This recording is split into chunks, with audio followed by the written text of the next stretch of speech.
Hello and welcome back to the Fruit of Grisaia, Yumiko's route. In the last episode, Yuuji took Yumiko to a sudden and rather unplanned visit to an amusement park where they confessed their love for each other, or rather confirmed their love for each other, and decided that the only way that they could stop being on the run would be to confront Yumiko's father, Michiaki. With our choice of that being down the good ending, namely to go and confront him together. So that is the last choice in this game if you've been following all the branches. Apart from the bad ending of Amane, I think. Doing the bad endings doesn't unlock any extra things, which we will take a look at once we are through everything. Probably just depending on how long the last episode takes, I'll probably just add it onto that. Anyway, let's continue. The car advances steadily down the dark, unlit road. Eventually, the rough country lane under our headlights give way to a paved road, and the scenery around us starts to suggest the work of human hands. The dreamlike world's behind us now. We've been dragged back into reality. How much longer until we reach our destination? Glancing briefly at the GPS mounted next to the wheel, I do a little mental arithmetic. Another 30 minutes or so. There shouldn't be too much traffic after this, so maybe a little earlier. I see. A tinge of barely suppressed uneasiness in her voice. Yumiko says that and nothing more. The hand resting in her lap forcefully grips the fabric of her skirt, trembling ever so slightly. Feeling anxious? Well, It's reassuring to have you with me, Yuuji, but considering what we're up against... After all that running and hiding, we're suddenly confronting our enemy head-on. Can hardly blame the girl for being a little unsettled. For all her anger, Yumiko was only able to resist her father through self-imposed isolation until now. This must feel like something of a suicide mission. Don't worry, it's going to be fine. Taking one hand from the steering wheel, I reach down to Yumiko's lap and clasp her shaking hand. After a few strokes of my fingers against her white knuckles, the tense fist finally relaxes a little. Okay, but you still haven't told me what comes next, Yuuji. How on earth are we going to fight? After our mutual choice to confront Sakaki Michiaki, I promptly got in contact with JB, after which Yumiko and I laid low for a few days. And yesterday, I received the call I'd been waiting for. Yumiko and I set out in a rented car, but I still haven't told her the details of our plan as of yet. Well, I said fight, but it would be a little too reckless to crash through the front door of a massive corporation and start kicking the furniture around. So then, what are we going to do?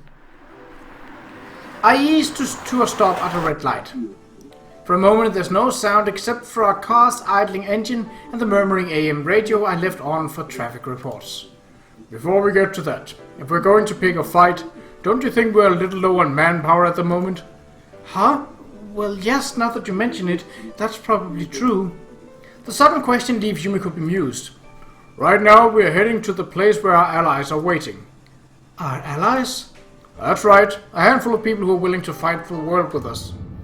The light changes to green, a step behind the black minivan next to us in the passing lane. I ease forward into the intersection.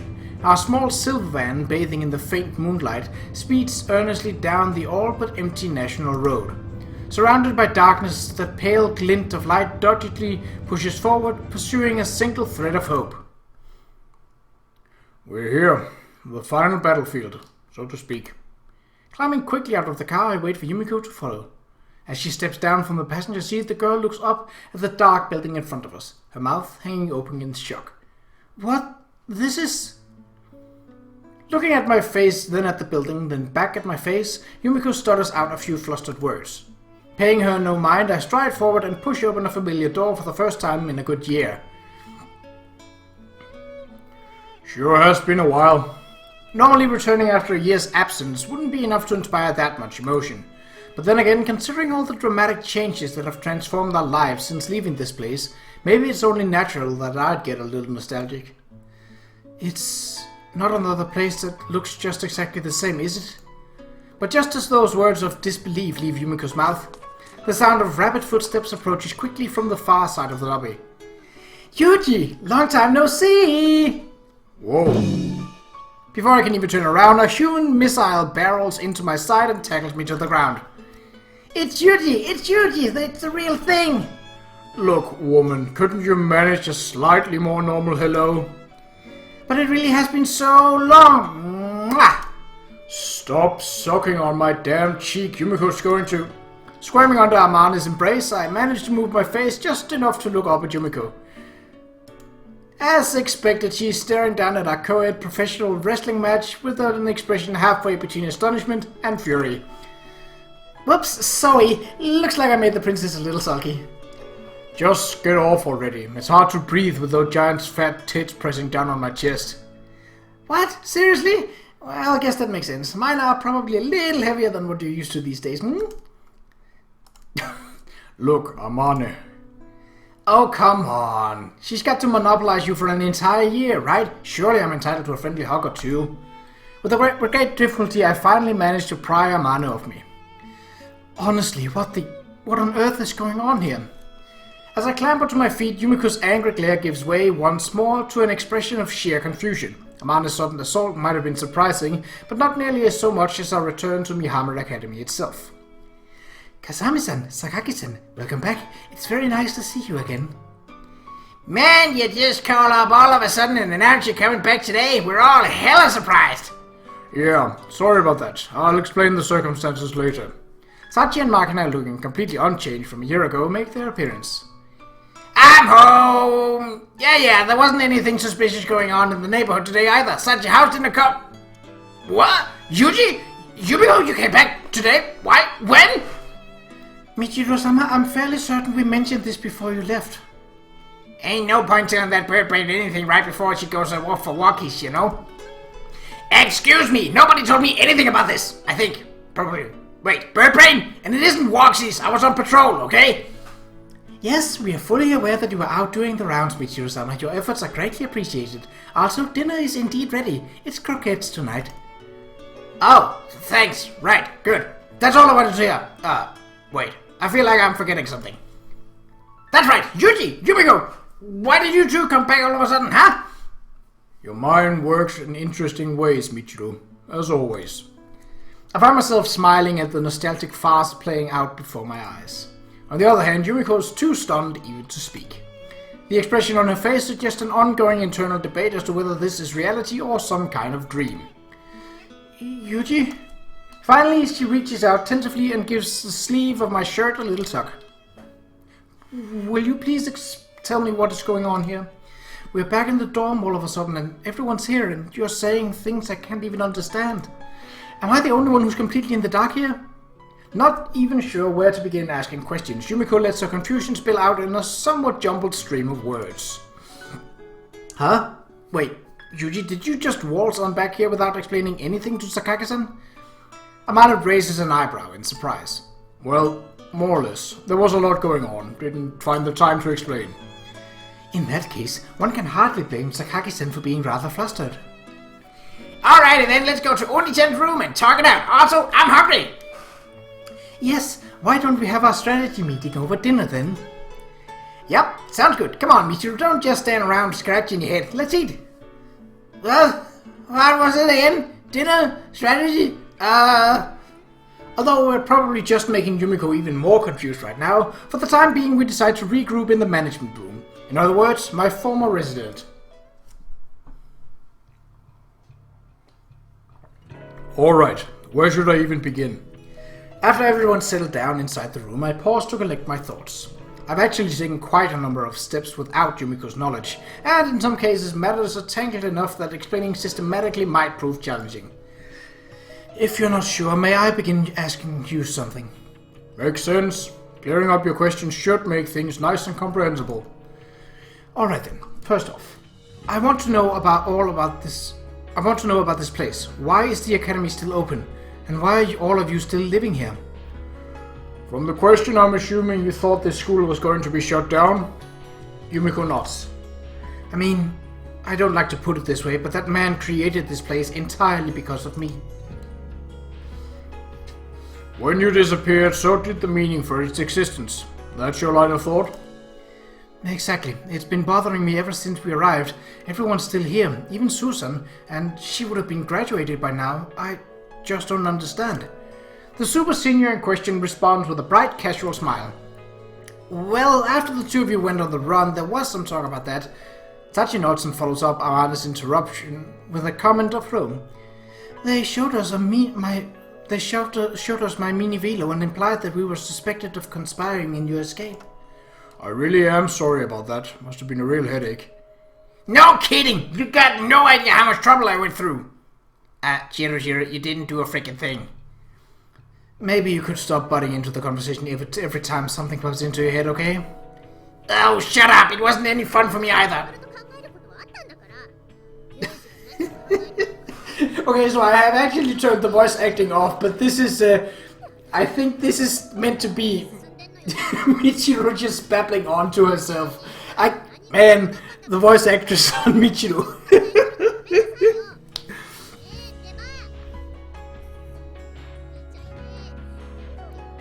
Is that going to stop?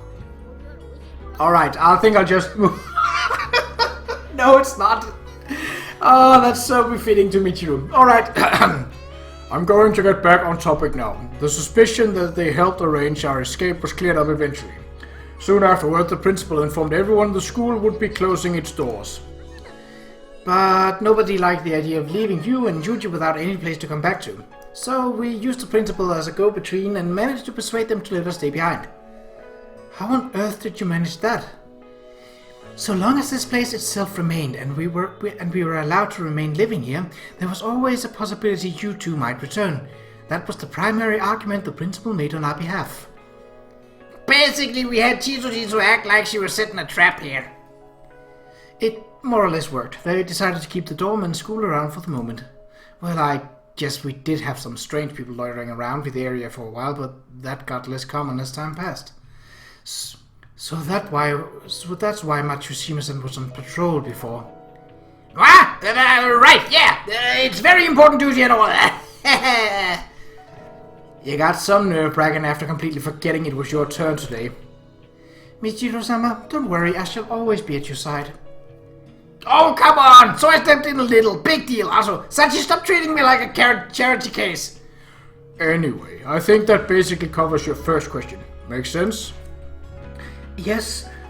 Alright then, I'm going to get to the main subject. How are we going to confront that man? I assumed we returned here for a reason. Yeah, of course. Instead of continuing, I turn to Sachi and nod. Sachi indicates her understanding with a moment of eye contact, then opens the notebook PC that she's been holding and turns it to face us. A spreadsheet program appears on the screen with a list of names in the first column and thick blocks of detailed information stretching out to the side. What's this? Yumiko looks it over for a moment, then glances at me with a confused expression on her face. Before explaining that, let me ask you a question, Yumiko. Huh? Why has your father, Sakagi Michiaki, been pursuing you so doggedly in the first place? What do you mean, why? Because he wants his own flesh and blood to inherit the company, someone he can control like a puppet even after his retirement. This was never really about getting his daughter back or what have you. He's mainly interested in securing a new tool. I nod deeply. That's right. Sakagi Michiaki leads the East Beach group, and he wants to make you into his puppet. Those are the two facts that caused this situation. That's certainly true, but what's the point of going back over this now? You don't see where I'm going here. You can't be suggesting we remove the man from his position. That's exactly what we are suggesting, Sakaki-san. Yumiko shakes her head back and forth in disbelief. That's ridiculous. Removing him as president would require a vote from the board of directors. How could we possibly even... Would you please take a look at this? Once again, Sachi gestures toward the screen of her notebook computer. All of the group's voting stock is possessed by a single holding company known as East Beach Holdings, and the shareholders in that holding company itself break down like so. With a click on the trackpad, she flips from the dense spreadsheet to an easily comprehensible pie graph. Because of the group's heavy investment in public transport, the Ministry of Infrastructure holds some 30%. The rest is fragmented between utilities, banks, insurance companies, and construction firms. Several own about 10%. Mr. Sakayagi Michiaki himself, the central figure in all this, personally possesses only a few percent. Hey, Makina. What's Sachi even talking about? Seriously, what? Don't worry your pretty little head about that. Here, why don't you gnaw away on that fish sausage for a while? Alright, I roughly understand the distribution of stock, but I'm still not sure how that's relevant to the matter we were discussing earlier. At Kasami-san's request, we've been chipping away at the foundation of your father's authority. The foundation? By which you mean the major shareholders? Well, it feels a little awkward saying this to your face, but your dad seems to have inspired more than his fair share of grudges over the years. We were expecting it to be a real uphill climb, but things actually went surprisingly smoothly. Indeed, although some fairly risky gambles were necessary, the information I gathered of Kasami-san's orders proved sufficient to unify a significant opposition faction. I don't really get any of this, but I'm making a mental note to stay on your good side. Well, I can't disagree with Michiru on that one. That said, the most I could contribute was a bit of strategic sneaking around. Exerting significant influence on the internal politics of such an enormous enterprise was beyond my capabilities. I did imagine so, but in any case, how on earth? As Yumiko's face fills with questions, I lightly drop a hand onto the crown of her head. And that's why JB and I arranged a few things behind the scenes. You and Harudera-san, how long have you been? Since right after our initial escape. That long ago? 1 year ago, Yumiko and I chose to flee together. At the time, I said we were going to look for an answer, not just run away. And just as those words might suggest, I began a quiet search from the shadows, seeking a way for Yumiko to earn genuine freedom. So, that would be our current estimate of the opposition faction and its potential sympathizers. I see. With a little prodding, we might really stand a chance. To eliminate the problem posed by Sakayagi Michiaki, we need only to deprive him of power. It didn't take long for me to reach that simple conclusion, but as a fugitive with only a few students for allies, there didn't seem to be a practical way of making it happen. That changed, surprisingly enough, with a furtive proposal from JB. Sakaki Michiaki had meddled directly in Ichigaya's internal affairs in this matter, inspiring widespread resentment. Certain higher-ups had directly authorized an attempt to arrange his dismissal. However, JB was in frequent contact with Sakayagi Michiaki as our liaison. It was too dangerous for her to take any direct action. I was assigned to her direct subordinate, a woman named Qa'Rajh, to assist in planning the coup. We still don't have a majority at present. The framework is there, but we need to strengthen our collaborators without tipping it off the enemy. Right, I've already explained matters to the others at the dorm. Go ahead and get in contact with them as well. Understood. To our extreme good fortune, there was already what JB called a hostile internal power operating inside East Beach ownership, and it didn't prove difficult to make them into allies.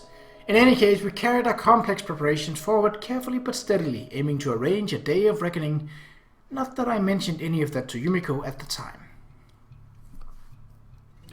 Not too long ago, we finally managed to secure a majority for the opposition faction.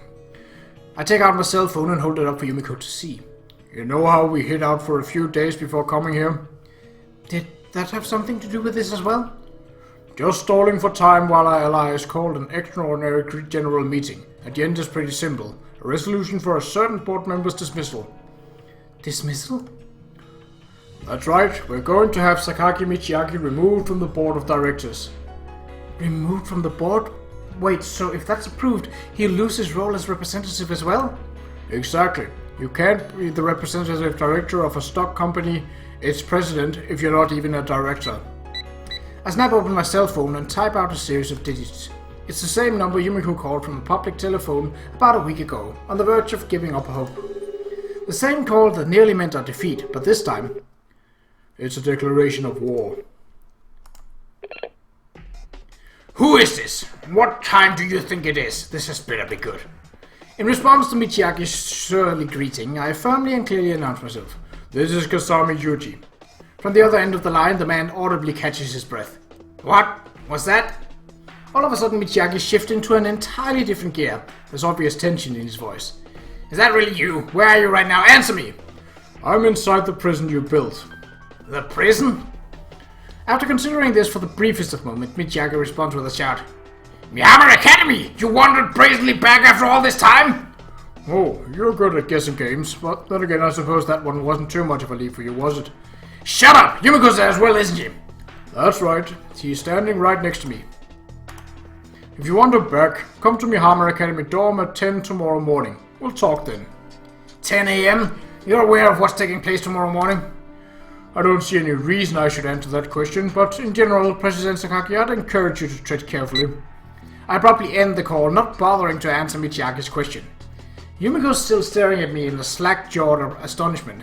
I turn to face her and deliver a reassuring little thump on her shoulder. There.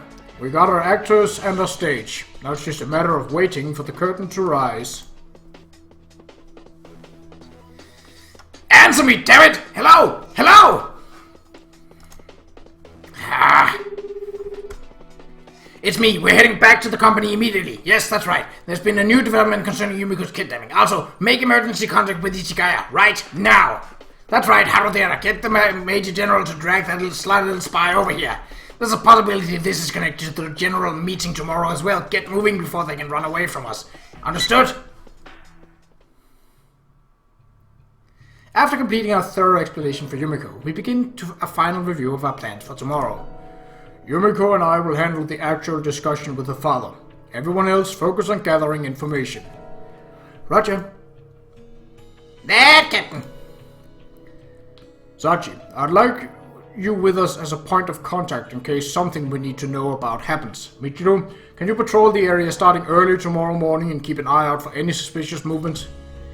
Yes, certainly. Gotcha! Alright. We'll gather in the lobby at 9 o'clock tomorrow morning. Same goes if there's any sign of movement before then. Let's finish the job, everyone. Dismissed. With that, everyone except Yumiko nods and gets to their feet. Since we've been preparing for this well in advance, there aren't any questions or objections now. All that's left is to assume our roles and see how it all plays out tomorrow. Yumiko calls up to stop us and the others turn back to face her. This is all quite sudden, so there's a lot I haven't quite processed yet, but I do understand that all of you have been taking risks on my behalf. I'm really sorry. Just as the words start to leave Yumiko's mouth, Amane raises her hand to interrupt. I don't think that's something you need to be sorry for, is it? Huh? You gotta make Oni-chan mad with if that's the best you can do.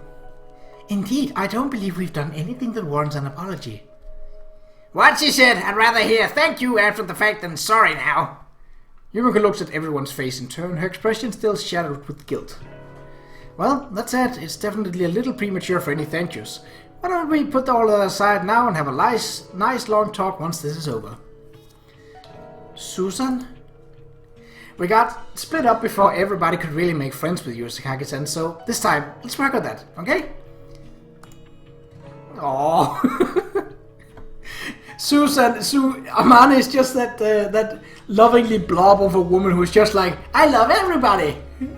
It's just amazing.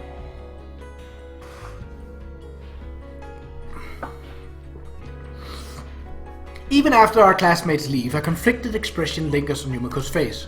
I can see a complex mixture of gratitude, guilt, and anxiety in her eyes. On the whole, it would be fair to say the girl's somewhat still unsettled at the moment. It's hard to blame her after how rapidly events have developed in the last few hours, but even so, tomorrow she's going to have to confront the thing she's been holding her back all this time.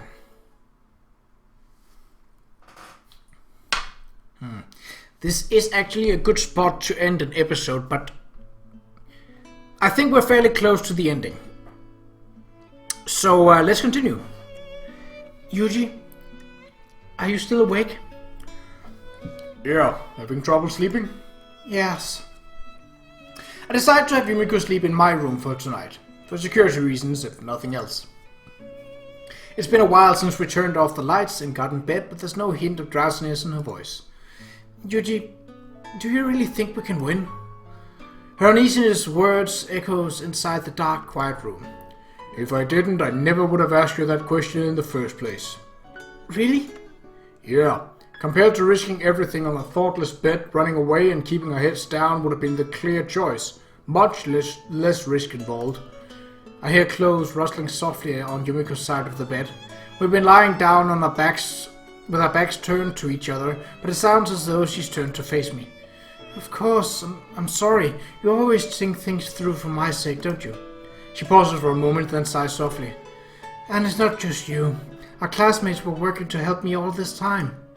All that for someone who's been of no use whatsoever. Even though you've set the stage for me like this, I'm still so afraid it's all I can do not to run away. Yumiko, don't you remember what I told you at the beginning? Huh? I thought I was pretty clear about this when I coaxed you out of that airplane. Nobody needs your guilt or apologies. Try gratitude. All you have to think about right now is breaking away from your father and the Sakaki house. Once you got your freedom, show your appreciation to the people who helped you. That is all the repayment we need. I wonder if I will be able to manage that. Of course you will. You've made your own decisions for the last year, Yumiko. You've grown. Have a little confidence in yourself. Yes, I suppose you're right. Susan said the same thing, didn't she? A proper thank you would be the least I can do. My words seem to have at least some effect, as Yumiko mumbles vaguely encouraging words to herself. There's another rustling sound from the other side of the bed. She seems to have turned away from me once more. It's not like I'm absolutely confident about our chances myself, and I'm sure as hell not qualified to be pompously preaching at Yumiko like this. The words I spoke just now were directed to myself as much as her, an attempt to persuade a coward to stand and fight for once in his life. Yuuji, I have a favor to ask. Before too long, Yumiko speaks to me again. Sure, go ahead. I won't nibble and whine anymore. I'll stand up to that man for the others, for you, and for myself, so... She hesitates for a moment, then continues slowly. I don't want to think this is our last chance, but tomorrow's all we have left, so... Tonight I want you to sleep with me. I want to remind myself just one last time that you're a precious, irreplaceable presence in my life. I want to confirm these feelings, physically. This time, I'm the one who flips over in bed. Yumiko's trembling slightly, even from behind. It's obvious that she's forcing herself to be brave. First, I gently place a reassuring hand on her shoulder. Understood. Just promise me one thing first. Huh? What do you want me to do? Promise you won't think of this as the last time. We're going to be together for the rest of our lives, alright? That's a promise. Don't let yourself think otherwise. Yumiko's back shivers again, just a little. She snivels once before responding. Think I'll pretend not to notice that hint of suppressed tears in her voice. Yes, of course, Yuuji. Letting the tension drain from her body, Yumiko yields herself to me. Don't hold back. Make me forget everything else. Works for me. With a nod, I slip my arms around her. Even after we thoroughly confirmed our mutual feelings, Yumiko and I continue talking for a long time. She seems less uncertain than before. Her voice has regained something of its usual calm. I've been thinking about that man. Sakaki Michiaki? Yumiko nods slightly against her pillow. I've hated that man for a very long time. I still hate him even now, but it's almost frightening how little I actually know about him. From what Yumiko says, the man known as Sakaki Michiaki doesn't enjoy discussing his past in any detail.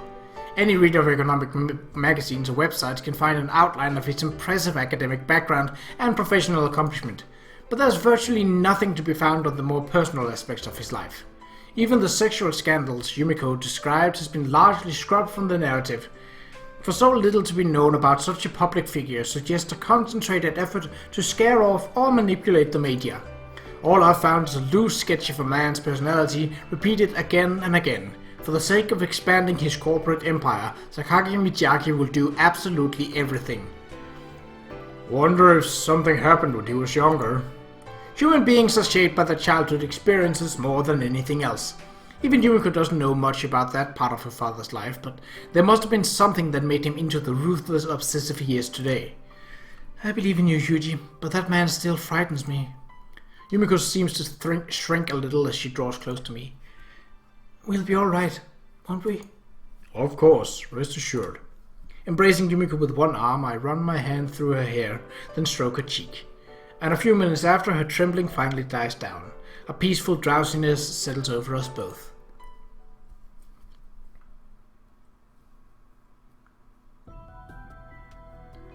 You're here. Yes, not that I particularly want to be, but I was told there's something of an emergency. Kasami Yuuji's gotten in touch. Yes, I've been informed of the situation. That washed-up child soldier of yours actually had the nerve to threaten me. He demanded I personally visit that godforsaken city tomorrow morning to negotiate. I must apologize yet again for the actions of my former subordinate. I'll proceed to the site immediately and attempt to negotiate a... You can spare me the song and dance, Harodera-san. As I've repeatedly stated, I'm not involved in the kidnapping of your daughter in any way. Was the proof we've submitted to that effect insufficient somehow? You intend to play dumb until the bitter end, eh? Well, no matter. For the time being, you're going to sit in a corner and behave yourself until the matter's resolved. Do it. Yes! President Sakagi, what is the meaning of this? You have no right to restrain me. This is an unjustified act of aggression against our... I have your superior's authorization, of course. Officially, you've been invited to spend the night here. Feel free to say anything you want after the fact. I'll make sure no one listens. I don't know what you people are planning, but I can't allow the Sakagi family's ambitions to be crushed by a petty rebellion like this. I'll eliminate that soldier brat and take Yumiko back whether you like it or not. Unfortunately, sir, I don't have the slightest idea what you're talking about. You military types really are admirably loyal to your missions. It's unfortunate that attitude didn't rub off on your subordinate. The woman might try to contact them somehow. Toss her into the basement where she won't get any reception. Yes. Consider yourself lucky. At least you'll be going home alive when this is over. That man would no doubt have been a great deal more thorough.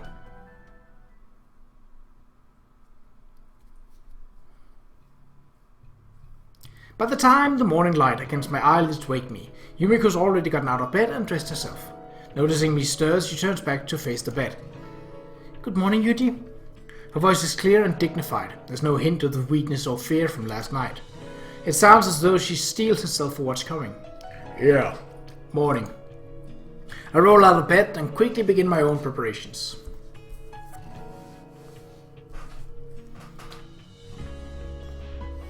A little while later, everyone's gathered in the lobby just as we arranged yesterday evening. There's 1 hour before our appointment with Michiaki. Time we'll use to make a few final preparations. Just about time, isn't it? Makina, did you get the back door barricaded? Satchin and I fortified it real good. Even if an intruder should break in by force, we'll know immediately. Well, this isn't going to be a siege battle, but it never hurt to cover all your bases. Stay on your toes. How's it going on your end, Sachi? Sachi responds without taking her eyes off the screen of her laptop. All's well so far. The extraordinary general meeting appears to have begun just... At a glance, there's nothing odd visible from the video feed of the conference room she's monitoring. Okay, now we just wait for the villain to make his entrance. Forming her right hand into a fist, I lightly smack it into my left palm. And almost as if someone taking their cue, the sound of running footsteps approaches from the outside door. They're here! A whole lot of people just showed up! Returned from her patrol, Michiru bursts into the lobby in a state of obvious consternation. Alright then, we'll be going. Yumiko, who had been sitting on the sofa in silence throughout our meeting, rises gallantly to her feet. As the others watching with concern in their eyes, she slowly opens the door and heads outside. I follow quietly in her wake. An extraordinary spectacle greets us. Specifically, it's an absolute swarm of jet-black cars, reminiscent of that parent-teacher conference visit, but on a far greater scale. I count more than 10 vehicles at a glance. Hard-faced men in black suits who could easily pass for gangsters form a solid row in front of their cars. The dome's entirely surrounded. The unbroken ring of vehicles and men stretches around the building at a distance of maybe 10 meters. Clearly not interested in letting us get away this time. Probably only natural, given his long pursuit and the insult I delivered last night. But above all else, I think this display of force is the product of Sakagi Michiaki's sheer stubborn tenacity. The rear door of the car stopped directly in front of us swings open, and with extremely deliberate movements, a single man emerges. A slender graying man dressed in a conservative charcoal suit. His glare as sharp as a knife and significantly less friendly. It's Yumiko's father, Sakagi Michiaki. You're actually here. Rather foolhardy of you, I must say. The first words out of his mouth are a toneless expression of surprise. As he looks over at his daughter, the corners of Michiaki's mouth jerk up slightly into something resembling a smirk. It's been a while. This is just my imagination, or have you lost a little weight? Yes, but then again, I was repeatedly assaulted, nearly shipped overseas, and then chased by thugs for a good years. I expect that had something to do with it. Huh. Not that you appreciate it was all for your own good, clearly, but I suppose it hardly matters. Michiaki's scornful expression gives way with disconcerting smoothness to a gentle smile. Alright, Yumiko, I'm still willing to forgive you for the moment. Come back to me voluntarily and I'll show mercy to that man of yours. Cry and beg for my forgiveness. Tell Dad how very sorry you are. That's all I'm asking. Apologize right this instant and you'll have my word this will end peacefully. That's a lie. What? You can't trust your own father? My father? I haven't thought of you as a father in years. Not since the day I learned what you really are. Yumiko's voice quivers with rage. Her teeth grinding audibly, she squeezes spiteful words out of her throat and fires them at Michiaki like arrows. I'm not standing in front of you today because I want to play the role of your daughter again, much less to cry and beg for your forgiveness. Oh, tell me, then why are you here? A gust of wind blows across the yard, kicking up a swirling cloud of sand. For just a moment it hides Michiaki from view, and when he appears again, Yumiko's tightly pursed lips are open. To cut myself free from you. Michiaki doesn't even flinch, but Yumiko presses on regardless, her eyes slightly downcast, letting the anger she's kept inside flow freely out of her. I was always alone, abandoned by you, living an utterly empty life, suddenly brought back only to be betrayed. Family was all but a foreign concept to me. Then you threw me into this school like some kind of prisoner. I didn't talk with anyone, I didn't think about anything, I simply existed isolated and numb. However, Yumiko turns back, her gaze lingers on me and Sachi, then turns to the dorm where our classmates are waiting. I've never seen such a peaceful smile on her face before. There were other people bearing similar wounds here. It was very hard at first, but little by little I started to speak again. And Yuuji came along. He taught me a great deal. He helped me become a human being. With a flutter of her hair, she spins back to face Michiaki once more. And still, you tried to take even that away. It wasn't even enough of you to barrage me with hollow lies. You wouldn't even allow me to keep the things they gave me. But I won't let you manipulate me anymore. I'll talk with my own mouth and move my own limbs. I won't be reduced to your puppet. You've broken so many things, destroyed so many people. You didn't just betray my mother, you tore her apart. Yumiko's eyes open wide in furious glare. Her teeth snap together even more loudly than before. An emotionless machine like you has no right to call itself my father. That's more than enough out of you. A harsh bellow cuts through the air. For a moment, Yumiko flinches back. What would a child like you understand? Michiaki takes a firm step towards us. He speaks in a voice as so low it seems to rise up from the ground beneath his leather shoes. I will not allow the mighty East Beach group I inherited from my father to fall apart because of one selfish little girl. We'll seize every worthless little company in our way and gather an army of pawns. We won't stop growing until we can buy the country itself. That was my father's dream and I'm the same man he was. My father made me his puppet. He put his own spirit inside a younger vessel, protecting his entire enterprise from the deprecations of time. I'll follow in his footsteps. I'll shape you into an even finer vessel. The thing standing in front of Yumiko right now isn't a human being. It's the incarnation of an ambition handed down through the decades. A company in the shape of a man trying to swallow her into itself. Weighed against that grand purpose, the individual will is utterly worthless. You can lecture me all you want about what really matters, but none of it means a thing to me. I knew it. You're not even human. Another sheltered little girl wants to tell me what humanity is. I'm sick of it. Your mother was just as soft, hardly surprising she fell apart instead of accepting reality. Don't talk about her like that. You're the one who made it all happen. The one who was too close-minded to accept a minor personal concession for the sake of the company. I don't see any reason that should trouble my conscience. I see. It really all was a lie. Your apologies, your kindness, every last bit of it. This is a waste of time. I'll use force if I have to, but I prefer not to be rough. Get in the car. As Michiaki extends his hand, Yumiko draws back in a step of refusal. The next words out of her mouth are delivered in a voice as cold as ice. You're finished. Excuse me? You don't understand why Yuuji called you here today. Why it had to be today in particular. Michiaki's eyebrows twitch ever so slightly.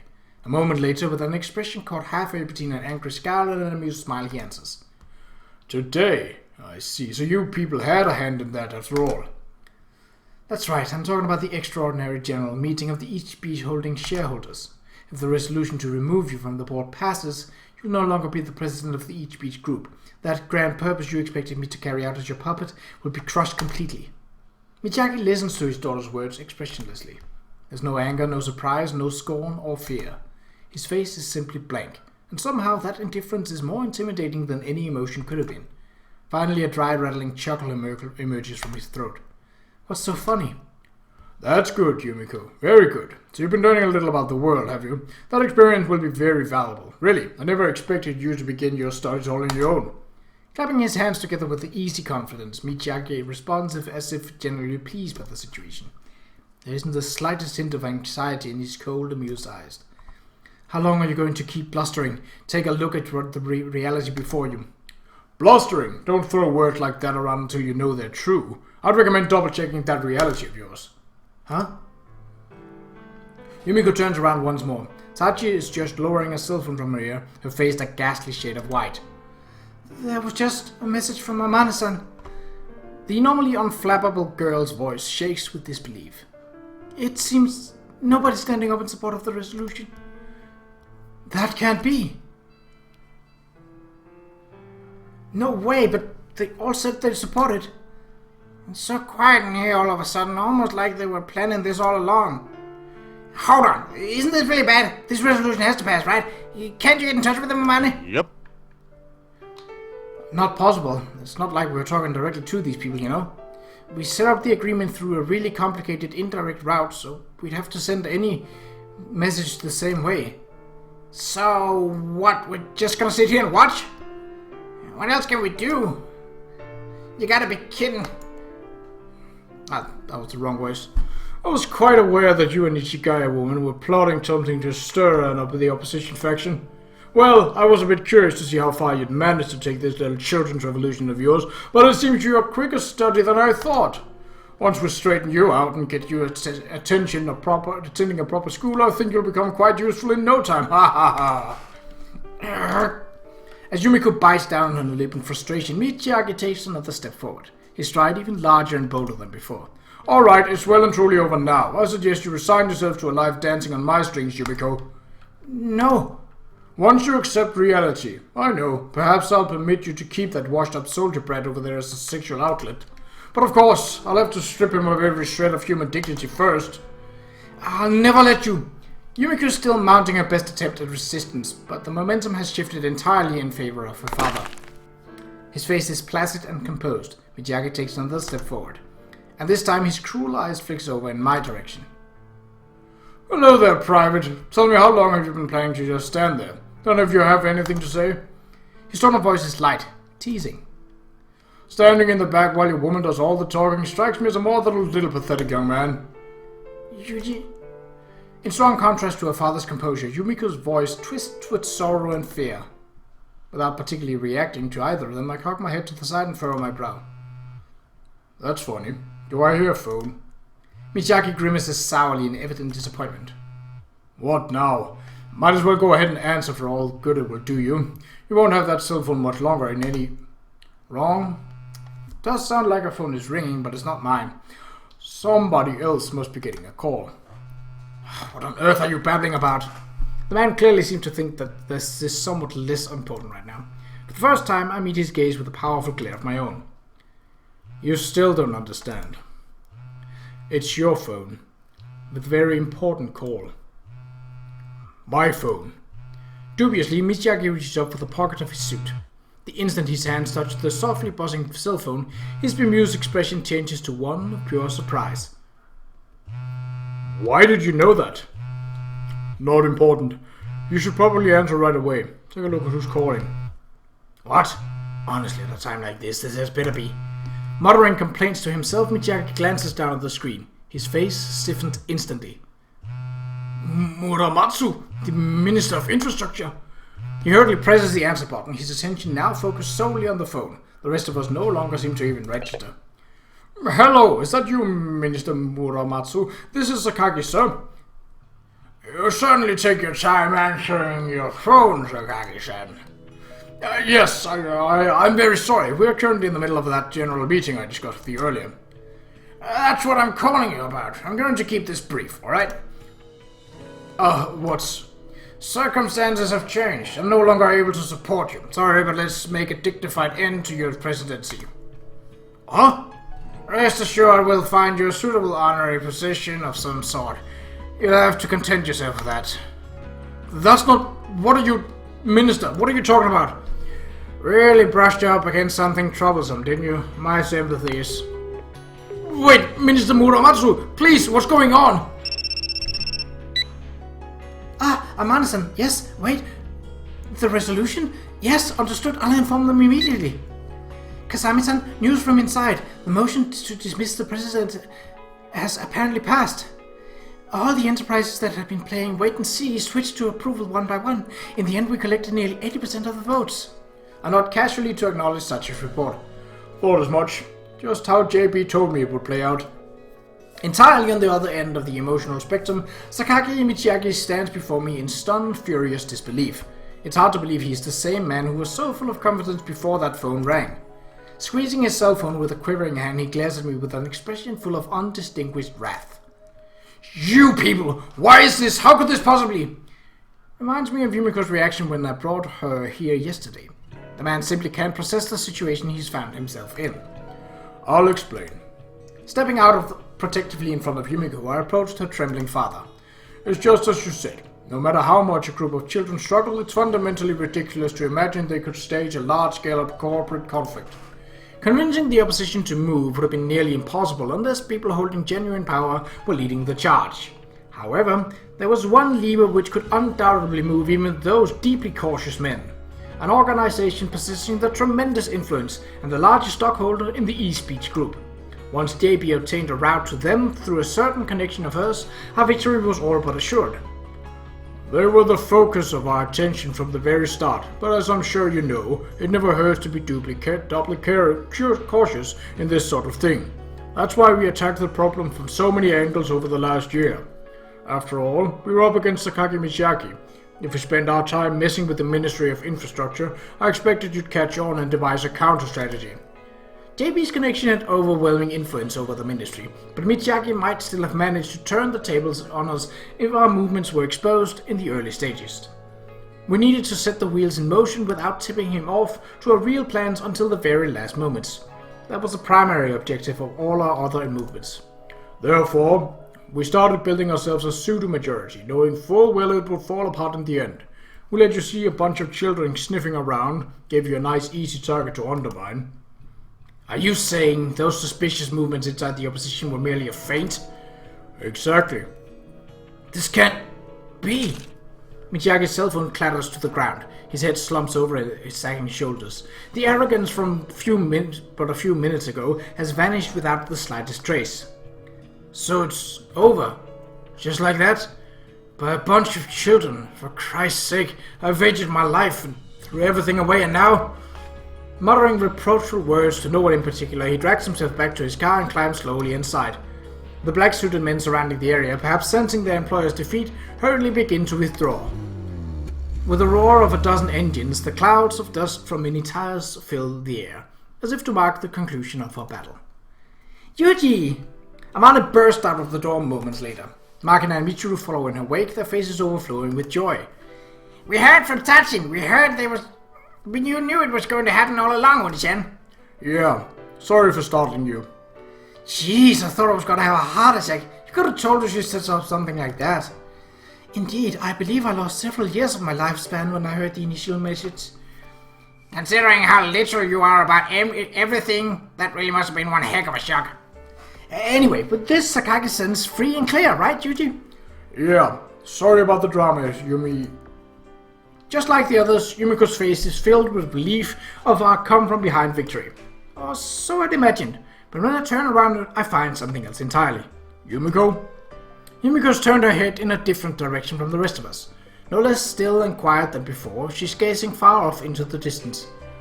Think you guys can head back inside before us? I turn to our friends, who nod quite quickly and return to the door. After watching them all enter the building, I fix my eyes on Yumiko once more. Her eyes is fixed in the direction that the group of cars disappeared. The eyes of Sakaki Michiaki's only daughter are quietly gazing after the man who stayed her bitter enemy until the very end. Yumiko. I call out her name once more, but Yumiko doesn't move. Her expression doesn't change. She's not crying, and it doesn't look like she's grieving. Her face is simply lonely. The clouds of dust that have been dancing through the air eventually fade away as the wind carries them out to sea. The familiar campus has returned to a familiar state, and still Yumiko stands rooted to the spot. As I watch her from behind, I hear the cry of a kite overhead like a shrill note on a flute. The small black bird of prey glides serenely past us, making its way to the ocean, just like one I saw on the rooftop this storm once. It's a painfully normal summer scene, almost as if someone's trying to remind us how small our struggles are, how insignificant our hatreds.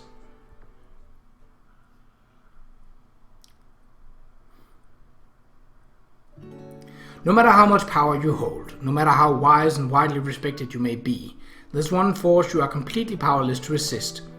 No one in the world's capable of stopping the flow of time. True, spend enough money and you can usually prolong your life a little, but that's hardly the same as stopping or reversing the relentless march of the years. Back in the old days, there were rulers who thought systems of hereditary inheritance could grant them dominion over time. But open any history book and you'll find plenty of proof that that was just another way of struggling in vain against the inevitable. Strict codes of law, beautiful writings, wise teachings, all these too eventually fade away. Still, there are always people who struggle against that oppressive rule, studying the failures of those who went before, and seeking immortality through lines of deeds. And there are those who live ephemerally in the moment, ignoring the current of time entirely. Perhaps that's a valid means of escape in its own right. But no matter what approach we take, we're all fighting a losing battle. Some few amongst the most determined and brilliant may manage to build the milestone, but compared to the vast and unending road itself, such monuments aren't particularly significant. Time's an absolute tyrant. Everyone's powerless to resist its might. However, if you look at the matter from another angle, time is also a supreme problem solver, the ultimate healer of wounds. Given enough time, a Gordian knot too tangled for human hands to undo will naturally slip apart and return to its original form. Through the passing of years, a hardened clump of stone that won't dissolve under water or melt in fire will disintegrate all on its own. Time doesn't rule through fear alone. Like it's all truly absolute, it exerts its power indifferently over good and bad alike. Running my usual morning course, I breathe in and out at my usual steady rhythm. There's no hesitation in my movements. I could run this route in my sleep by now. I'm not bothering to measure or anything, but my heartbeat and calorie burn are probably the exact same as they were yesterday. From a long-term perspective, it'll probably be a few years before my current peak physical condition gives way to a slow, gradual curve of decline. But looking back over the last few years, my specs have stayed exceptionally consistent. I've never been negligent in keeping myself ready for emergencies of any kind. My master really beat that lesson into me, I guess. Running comes so naturally to me now that it's very easy to detach my mind from the movements of my body. I often find myself thinking over all sorts of things. My master was a great believer in staying on your toes, preparing for the extraordinary in the most ordinary of times. Always think ahead, always stay prepared, always follow your routine. In the course of my monotonous daily training, there were times when everything seemed so calm that I couldn't help doubting the importance of all that. But I've been plunged abruptly into crisis often enough to recognize that peace addled complacency for what it is. Even just over the last year, this sort of readiness proved immeasurably important. Still, I'd really like things to stay relatively peaceful for a while. Trying to drive a subtle shadow of unease from my mind, I focus on carrying out my comfortingly familiar peacetime training. The late summer sun creeps up into the sky, gradually warming the earth below. It's been 2 months since we've returned to this place, and in reality nothing too dramatic has happened in that time. Even compared to the peaceful time I spent here before, nothing really... Well, no, I suppose there has been a few minor changes to the previous routine. I'm back. For one thing, I've started to consistently saying this phrase immediately after returning to the dorm. There were occasions when I said those words before, but It was a pretty uncommon event, reserved for when somebody happened to be in the lobby when I opened the door. Welcome home, Yuuji. But now I've got a reason to announce my return every single time. Namely, there's always a certain someone here to say those words too. Sorry about slipping out. I was a little worried you might not be getting enough sleep, waking up at the same hour as me. I go to sleep at the same time as you, so that's hardly anything to worry about. Here you go, towel. Thanks. Taking the towel from Yumiko, I roughly scrub the sweat off my face. Phew. And when I look up again, an attractive young woman standing very close to me with distinctly wistful expression on her face. Slightly exasperated, I heave a quiet sigh. Look, Yumiko, I think we've been over this before. Yeah, I know, okay. Waving her hands in the air, she interrupts my earnest warning in a flustered tone of voice. This is a public space. That sort of thing can wait until we're back in the room. That's what you wanted to say, right? That's right. Glad to see you got the message after all.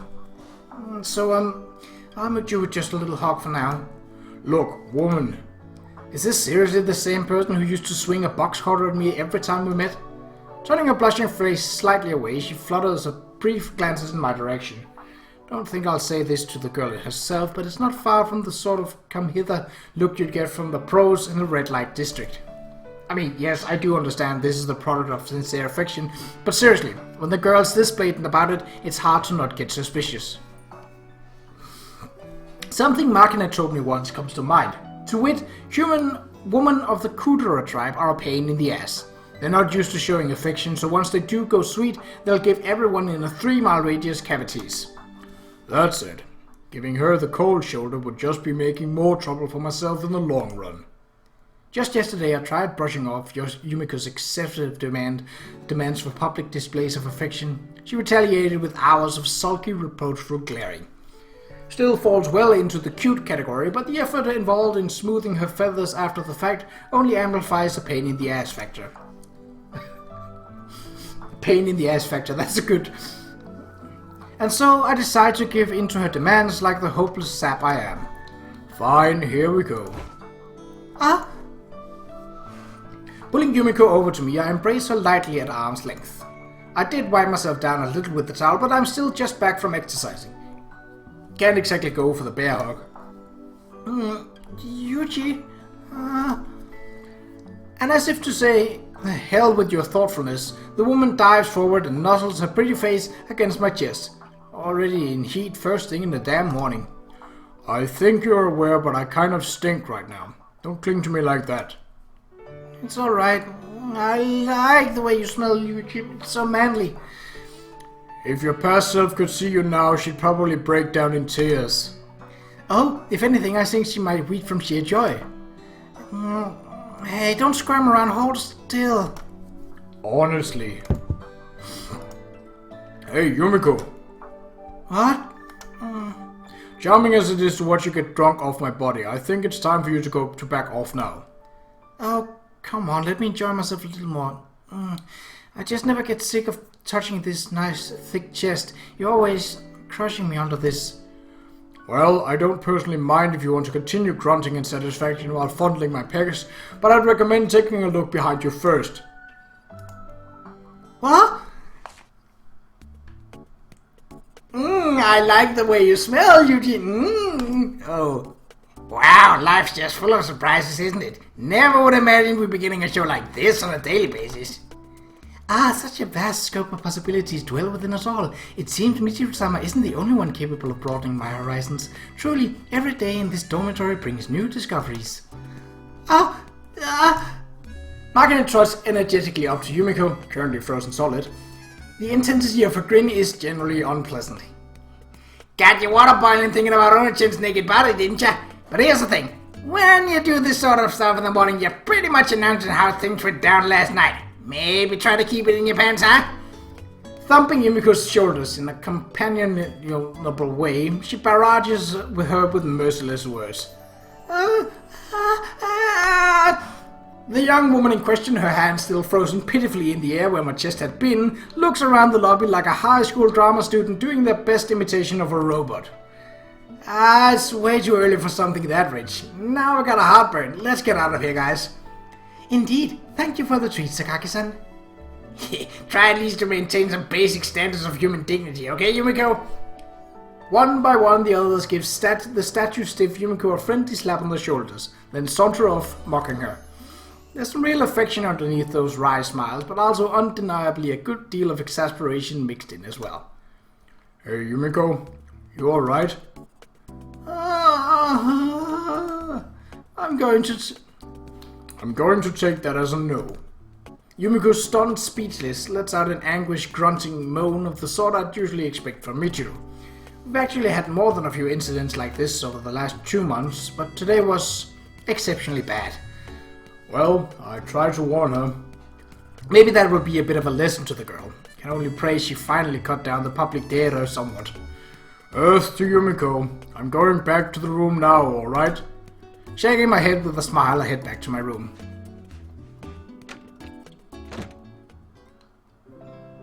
By manipulating the Minister of Land, Transport and Infrastructure, we succeeded in removing Sakaki Michiaki from his role at the top of each beach group, putting an end to his pursuit of Yumiko.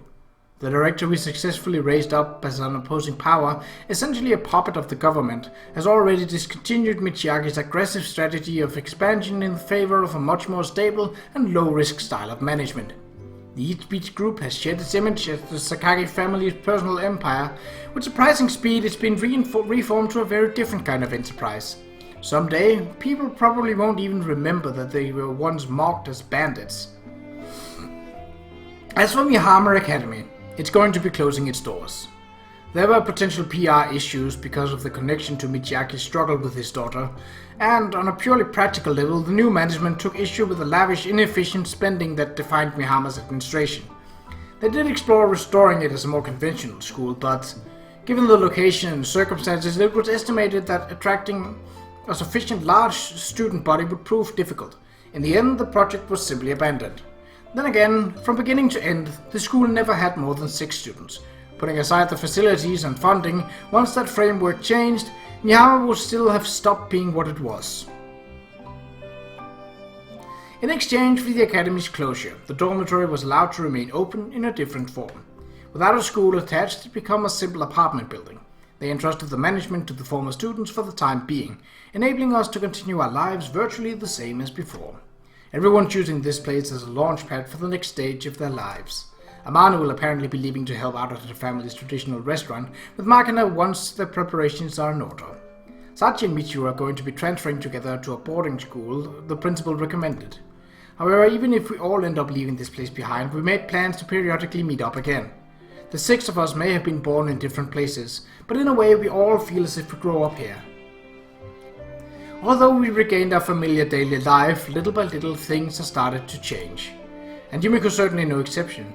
After dramatically transforming her world, she's trying to adapt herself to a whole new routine. Thanks for helping with breakfast. You're welcome. Eat up. Eating my meals around this table with Yumiko already feels completely natural. Today we got grilled salmon and boiled greens and soy sauce that I made, and soup rice courtesy of Yumiko. Yeah, looks like you've gotten a hang of the miso soup by now. Really? Why would I lie now? It's really good. Thank goodness, I'm happy to hear that. Her eyes full of relief, Yumiko favors me with a sincere smile. Since we started living together in my room, the girls gradually eased her way into cooking. At first she was burning pans more often than cooking food, but under the strict tutelage of Madame Suamane, she's finally learned how to make miso and other simple soups. You're learning boiled food next, right? Amane was pretty enthusiastic. Sounds like she enjoys teaching you. Amane gets a little scary when she's teaching. I can't help feeling there's some ulterior motive here. Well, the 2 of them have finally gotten friendly enough to use each other's first names, so I guess that lingering tinge of jealousy isn't anything to be worried about. Amane's probably just playing around for the most part, but since I'm clearly part of the issue, I can't exactly stick my head in either way. Seeking a change of the subject, I reach out for my rice bowl. Looks like you got the rice just right too. When I look across the table again to praise Yumiko, I find her chopsticks pause hesitantly in mid-air. What's wrong? You're not eating. I call out to her again. She starts a little, then smiles. Sorry, it's nothing. Morning light flows in softly through the window. The faint touch of the sun on her skin makes Yumiko's smile seem almost eerily gentle. You know, It's still a little hard to believe, even now. I mean, every day's so fun. I've made friends with the others, and I'm living with you. This never would have been possible the way I was before. Before, Yumiko was always alone. The girl absolutely didn't choose that solitude. She always longed to have someone at her side, and many times she tried to convince herself that there would be. Those hopes were betrayed again and again. Yumiko plunged into despair, gave up on connecting with others, and hid herself away from the world. But after she came to the storm, her walls slowly began to crumble. I was so frightened of people when I was young. I gave up on even trying to interact with them, but now Yumiko's warmed up to her classmates. She fell in love with me, and the solitude finally came to an end. Considering the way she used to be, it's not surprising she'd find all of this a little hard to believe. Thank you, Yuuji. Yeah, I'm happy for you, Yumiko. That smile's coming from the heart. Yumiko looks genuinely content, like someone who's gotten everything they ever wanted. But when the girl talks about how happy she is, sometimes I see a very slight shadow fall across her face. And although it's just a speculation on my part, I think I know why. Through our trap, Sakaki Michiaki lost everything he had built in a single day. Tripped up by the willful daughter that he wanted to manipulate like a puppet, the man vanished in defeat. The supremely arrogant emperor who stepped out of the car that day left a crushed and broken man. Those deeply contrasting images are still crystal clear in my memory. And for Yumiko, his daughter, that moment must have left a far stronger impression. There wasn't just hatred in her eyes as she quietly watched her father disappear. I'm sure many complex emotions were running through her mind. Following that incident, Sakaki Michiaki essentially abandoned both his personal and professional life. The mass media he'd previously muscled through force briefly latched onto the dramatic overthrown tyrant storyline, but in time their interest died out. By now the man's already becoming part of the past. Michiaki still got a nearly 10% stake in the group, along with a new honorary position, so he shouldn't exactly be starving. Still, he's been lying low to the point that is almost unsettling. Sometimes I can't help wondering if he's lurking in the shadows somewhere, steadily plotting revenge and working toward a comeback. But that hypothesis doesn't really stand up to scrutiny. I couldn't see any hint of spirit in the hollowed-out shell of a man who climbed back into his car that day. And judging from the way she watched him go, Yumiko probably sensed something similar. Her father had been the focus of all her hatred for years. He was the ruthless creature who had chained her down. But underneath his armor, he was just one incredibly frail human being, every bit as weak as Yumiko herself once was. Watching her father stripped naked and chased from his place in the world, the girl no doubt felt a painful twinge of recognition and empathy. To survive, to carve out her own place in the world, there was no choice but to overthrow him. But that doesn't mean it left an entirely pleasant taste in her mouth. Yumiko? Huh? Again, there's that slight hint of listlessness in her expression. Even when Yumiko's acting cheerful, I can't help picking out those slight signs of fraying at the seams. You keep stopping your chopsticks. Sorry, I'm fine. Really, it's nothing. I've been refraining from asking Yumiko about this. She obviously hasn't even begun to sort out her own feelings yet. It'd just be cruel to make her dwell on it even further. Alright, I know what you're thinking about. What? Yeah? Moving smoothly around the table, I push her down to the floor. We got interrupted halfway through, didn't we? Maybe you wanted something like this. That's not... well, maybe so, but... So I cover it up with a white lie. And Yumiko, for her part, accepts the lie. No way, this is too sudden. And it's still bright outside. Her words are hesitant, but her fingers twine through mine. As if to request the next step, her entire palm squirms coquettishly in my grasp. Your aunt seems to have a different opinion. I'm not sure who to believe. Oh, stop teasing me. Seems she wasn't really rejecting me. I lean down and press my lips against hers. Pretending not to notice the wounds on each other's back, we run our hands across the undamaged surface alone, seeking comfort. I know we'll have to treat those wounds eventually. But right now, we need time. We need this. Yumiko hasn't had real peace for practically her entire life. At the very least, I want to give her a chance to think.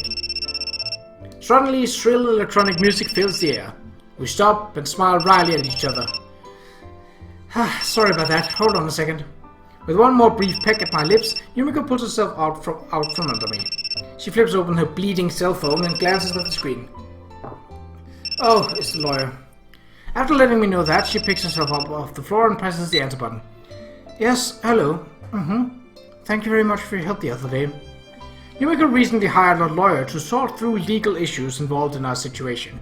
He's also helping making arrangements for managing the Sakaki family property now that Machiaki is all but falling off the face of the earth.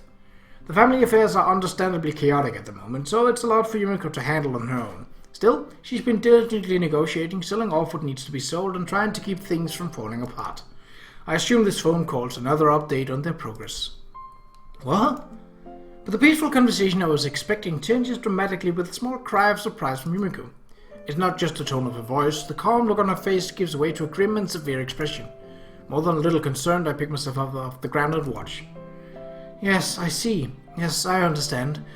Then I'll come by tomorrow for a more detailed... Yes. After hanging up the phone, Yumiko gazes down at the screen in disbelief, not speaking a word. Did something happen? This time I find myself unable to bite my tongue. Yumiko, her face still blank with shock, finally turns to face me. That man. That man. There's nothing in the phrase to suggest Yumiko's talking about a relative, but there's only one person she refers to that way. That man seems to have transferred everything to me. Everything? Confusion in her eyes, Yumiko nods shortly. All of his stock. He's giving me every last share. Sakaki Michiaki did? Yumiko doesn't respond. She just gazes intently down at her phone, complex emotion flitting across her face, almost as if the man in question was standing in front of her. It's the same expression that was on her face 2 months ago as she watched her father disappear, an expression of loneliness, anger, and profound sorrow. 3 years later.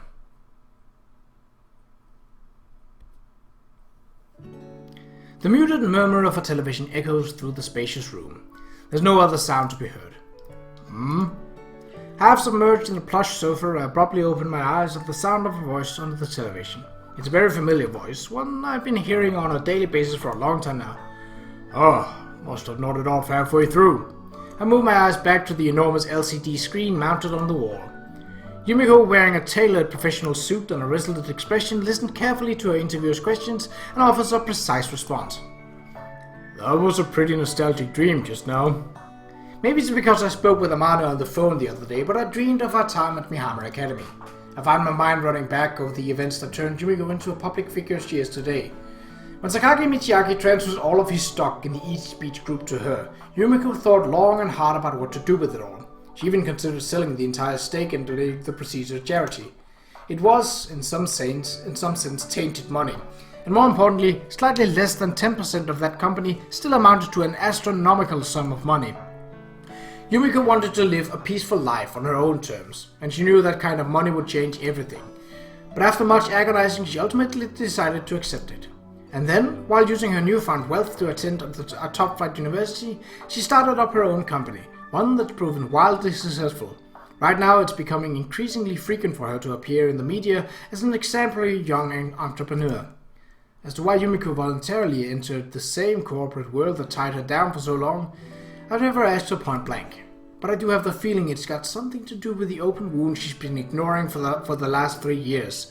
Probably the same reason she didn't sell off this house. Despite all the bad memories it must hold for her, we're living here together now. I guess there comes a point when avoidance doesn't make your scars ache any less. My other cell phone begins to ring for the first time in 3 years. After carefully confirming the name on the caller ID screen, I hit the answer button. Hey, been a while. Yes, that's for sure.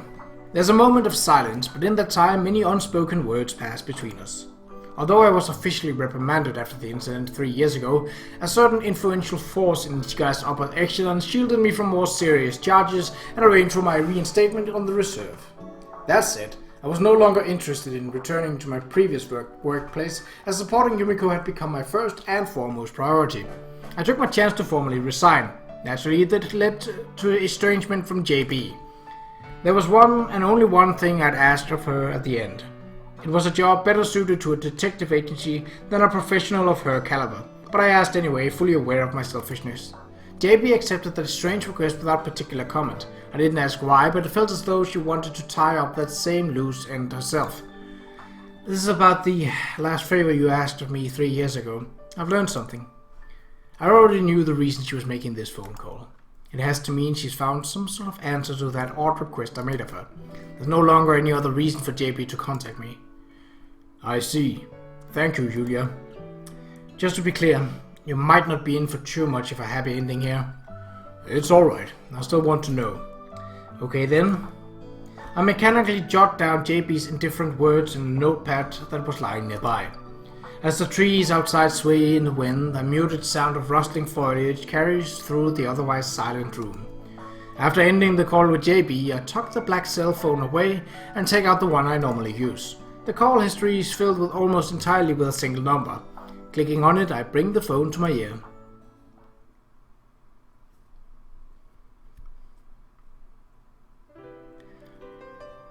Well, this is a rare occasion. It's not that often that you're the one to propose an outing, Yuuji. Yumiko and I walk leisurely down the road leading to the station. She's got a lot on her plate at work right now, but the moment I called, she managed to open her schedule. Yeah, there's something I wanted to talk about. Sorry about dragging you out. I certainly don't mind. It's been a while since we did something like this after all. Yumiko smiles happily. I haven't told her the real reason for this outing yet. This was a deliberate decision. I didn't want it to be weighing on her mind from the very start. So where are we going today? It's a slightly far off place actually. Huh? But we're not really bringing anything. True, now that you mention it. Yumiko glances over at me with a puzzled expression. This vague, riddle-like conversation continues as we climb the stairs to our local train station. Changing trains after a few stops, we make our way out of central Tokyo and head for the south part of the Kanto region. Colorful port cities flash by outside the windows. Eventually, these give way to a peaceful-looking little valley towns. As vivid shades of green start to dominate the scenery, Yumiko grows progressively quieter. The train's heading straight for that place. We wouldn't be going there without a good reason.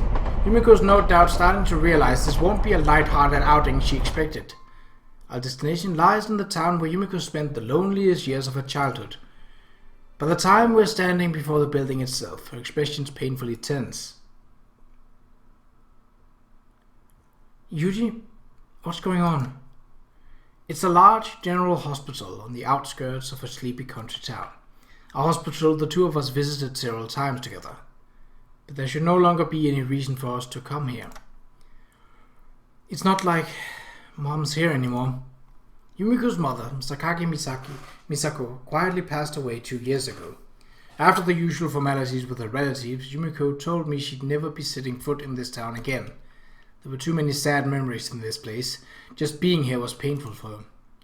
I know it's hard coming back here, but there's something we can't talk about anywhere else. It has to be here? Yeah. We proceed slowly through the familiar hallways. After climbing the stairs, we make our way toward a private room in the very back, then come to a halt in front of the door. There's a certain person who's been visiting this place virtually every week since your mother's death. Visiting this hospital?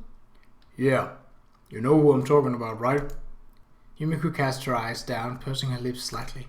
Looks as though a name comes to mind. I don't know why any more than you do, but... I don't know why any more than you do, but it's a fact. That person's been coming here for years, and begging the hospital staff not to breathe a word of those visits to anyone. Because he didn't want us to know? I silently nod. I know it'd be tough for you to meet him face to face all of a sudden, Yumiko. I'm planning to go in there and ask why he's doing this. Do you think you could wait outside and listen? We can head back home now if that's what you want. I'll promise you never to bring that person up again, but if there's still a bad taste lingering in your mouth, instead of trying to forget the past, how about we look for a way to accept it? Her eyes still turned down toward the floor, Yumiko mutters quietly. Yuuji, you've known all along, haven't you? That I was never able to put that behind me. Yeah. Sorry for not saying anything until now. No, that's all right. There must be countless memories running through Yumiko's head right now. Her empty childhood, the faint hope she found, only to have it snatched away. The man who took everything away.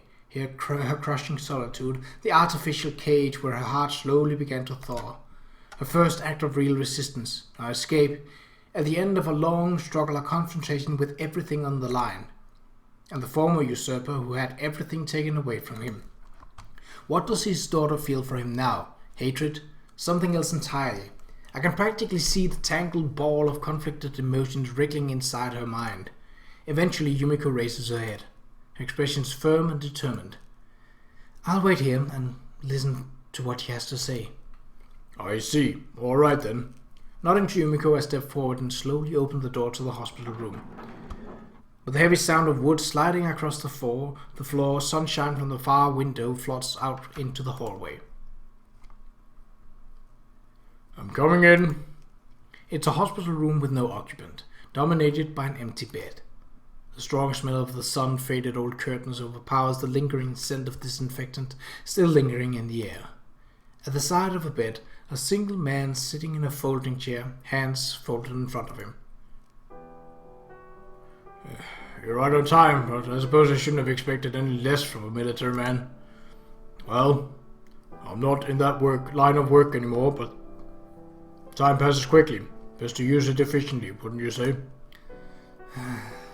Very true. Time certainly does fly. Sakagi Michiaki smiles stiffly as the words leave his mouth. His face, carved with wrinkles, looked like that of a much older man.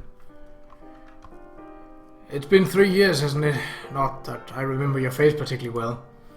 I remember yours very clearly. Seemed to have changed pretty dramatically. What else can you expect from a man who's lost his reason to live? However sound the vessel of flesh and blood may be, there's no will inside to animate it. A human being is nothing but a worthless animal, a machine serving no purpose but to consume food and excrete waste.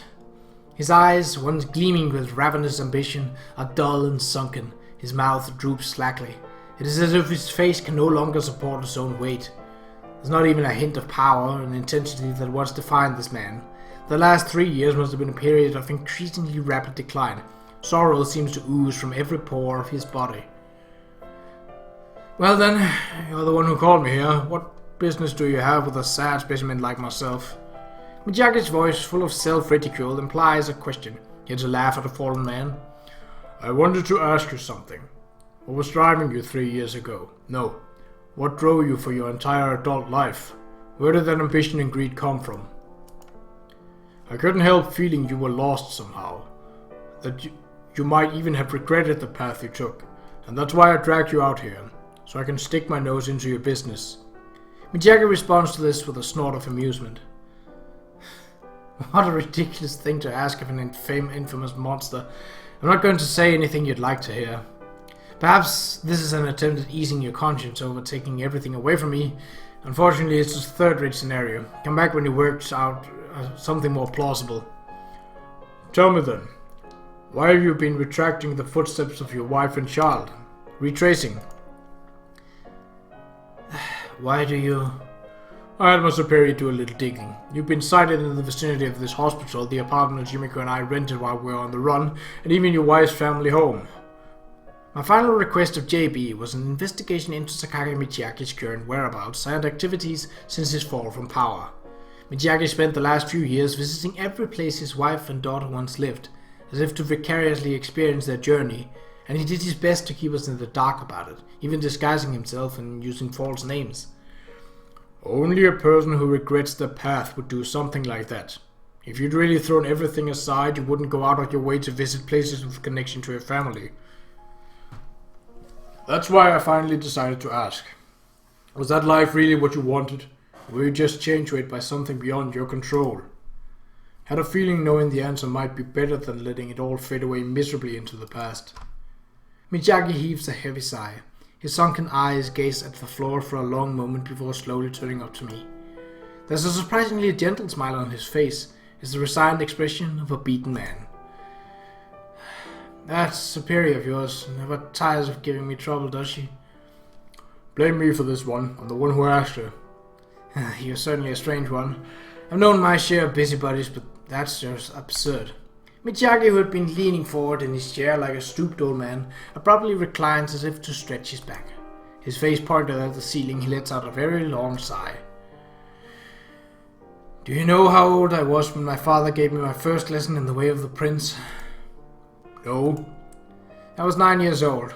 The man took a child from his games and began lecturing him about money and the nature of society. Throughout Michiaki's childhood, there was constantly rotating cast of women at his father Kojiro's side. The women came and went, one after another, each calling herself his mother, offering him various forms of distorted love. Some were affectionate to him in the shallow way of a child playing with a favorite toy, others were openly hostile, even abusive. But however they treated him, his father showed no interest whatsoever. On the other hand, Sakaki Kojiro was abnormally intrusive when it came to his son's studies and friendships.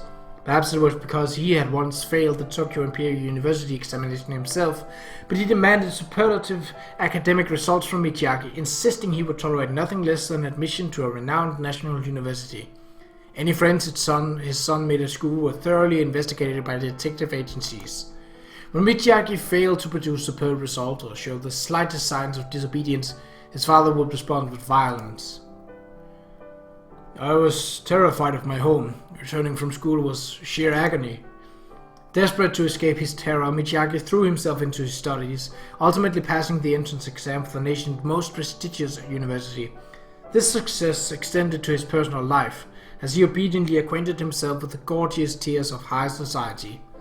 The more Michiaki met his expectations, the more his father came to demand from him. I think it was just after I'd entered college. The man said something to me that I'd never forgotten. Michiaki's voice trembled slightly, as if afraid to even revisit the memory of his own father.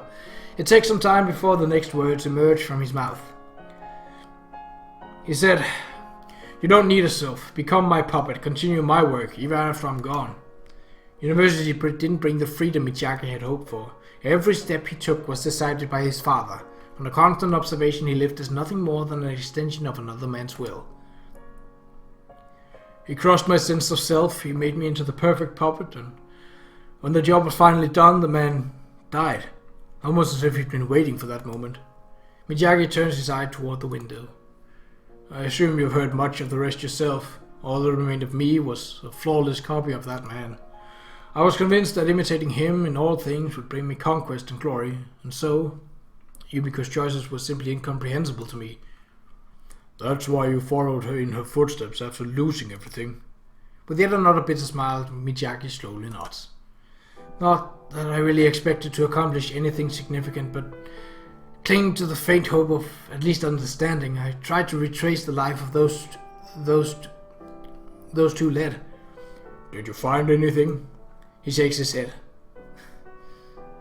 There was nothing there for me. My wife and daughter were simply gone. I couldn't speak to them, only stare at the void where they'd once been, and the most terrible of all, doing so didn't even make me sad. Don't you see? I was raised to believe that all other human beings were worthless trash, that women were tools, objects, toys, and I thought I could understand the emotions of familiar love. Now, after all this time, once again Michiaki's gaze turns toward the ceiling. He's not shedding tears, but he's wearing the expression of a crying man. The expression of a man painstakingly forcing his face to take on the contours of sorrow. I can't even feel regrets. When you're known right, it's easy enough to see wrong for what it is. But when all you're known is violence and cruelty and misery, they're simply the facts of your existence. By looking at the situation outside, you can understand that you've fallen to the very bottom, and yet the grief and remorse just won't come. There is no emptier feeling. Sakaki Michiaki is immersed in the depths of an extraordinary despair. No matter how he moves, no matter what he says, the smothering darkness all around doesn't so much as stir. He's sunk into an inescapable hell. It's the polar opposite of his daughter's suffering. Where Yumiko felt pain, this man knows only crushing numbness. Might be hard to swallow coming from a brat like me, but I can sort of understand your feelings. What? There was a time when I couldn't even grieve for the things I'd lost. I tell Sakaki Michiaki just a little about my own past. About my misery, and my one small glimmer of hope. About the emptiness I felt when even that was snatched away from me. About the despair I endured again and again until my heart grew numb, until I couldn't even recognize it as despair. Wouldn't say I've completely recovered even now, but little by little I've started to experience those feelings again. Do you know why? Sorry, can't say that I do. It's because of Yumiko. Having her in my life helped me regain something like normal human emotions. By protecting another human being, by sharing my life with them, I gained something in return. The impenetrable darkness inside of me was punctured with a few small rays of light. But if I hadn't met Yumiko, there's no doubt I'd still be wallowing in the same despair as this man. I need to be on my way, but tell me something first. What are you planning to do from now on? From now on? I haven't even thought about it. There's nothing left for me to do. Alright. In that case, I'm going to make a request of you. Do whatever you want with your time you've got left, but don't give up on living. Why would you want me to? Staring straight into Michiaki's eyes, I continue in a forceful tone of voice. Don't take anything else away from Yumiko. Whatever you think of yourself, she still sees you as your father. Goodbye. Those final words seem to have an effort on Michiaki. I've already turned my back and taken a few steps when I hear him rising to his feet. Make Yumiko. When I turn around, Michiaki's looking at me with the expression of a man who's just reached a firm conclusion. Please, make Yumiko happy. Don't let her end up like me. Give her a happy life as a human being. It's all I'll ever ask of you. My final request. Please. This isn't the hollow husk of a man I was speaking to a moment ago. It's not the broken puppet who told me he was nothing. At the end, Takagi Michiaki stands before me as a father. Don't think I can accept that request. Why not? Because someday you'll have to help make Yumiko happy as well. But when I speak those words, the light fades from his eyes. Yumiko couldn't possibly want that. The girl has no mother, no father. Because of me. Because I'm a puppet, not a man. And Yumiko's a woman who can grieve for a puppet. Weren't you listening? She dragged me up out of that same muck you're sinking in. Is that really? Yes, I wouldn't even be standing in this room otherwise. Yumiko's lingering unhappiness wasn't a product of bitterness, much less a desire for revenge. It was something else entirely. And that's why I came here, to show them a path toward accepting the past. That's not going to be your final request. I'll come see you again. Make sure you stick around until then. Turning around once more, I head for the door. This time there's no call from behind. Yumiko? Yumiko's not standing in the hallway where I left her, but it doesn't take long for me to realize where she's gone.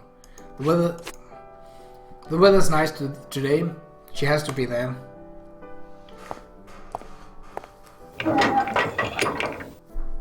A powerful wind gusts across the rooftop. Sandwiched between the vivid blue sky and the dull grey concrete, a small white thing flutters in the breeze. A slender milepost marking the spot where it all began and the spot where it's all going to end.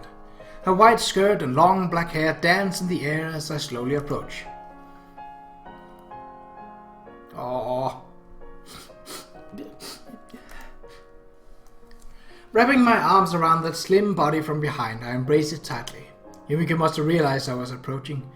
Without flinching or turning around, she reaches up to grasp my hand.